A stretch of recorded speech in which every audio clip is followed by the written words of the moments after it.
আসসালামু আলাইকুম, কেমন আছো সবাই? আমি একটা লেকের পাড়ে, এই যে আমি পিছনে ক্যামেরা দেখাই। এই যে লেকটা অনেক সুন্দর,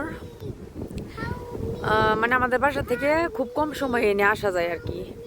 আর এনে আসার উদ্দেশ্য হয়েছে ওই পাহাড়ের কাছে ওইখানে একটা বার আছে, ওইটা আমার খুব পছন্দের একটা বার। মানে ওই পাহাড়ে বৈশাখ কফি খাইতে খুব ভালো লাগে। তো আমি আর আমার হাজবেন্ড থেকে গেছি, লেকে আসলে ওই নিয়ে বৈশাখ কফি খাই। ওই যে বারটা ওই পাশে এখন আমরা ওই নিয়ে যেতেছি। এনে বাচ্চারা একটু খেলছে, একটু পানিতে নামছে। এখন আমরা বাসার দিকে যাই, আমার কি ওই নিয়ে কফি খাই, তারপরে বাসায় যাবো। আর আমার হাজবেন্ডের সপ্তাহ ছুটি চলতেছে, এই জন্য একটু ঘোরাগাড়ি। এখন বাচ্চা পিছে নাচতেছে, আর একজন আছে সামনে।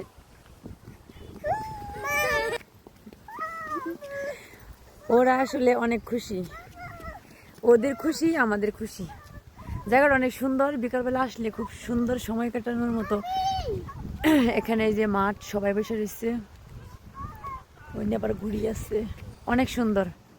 আল্লাহ হাফেজ, টাটা।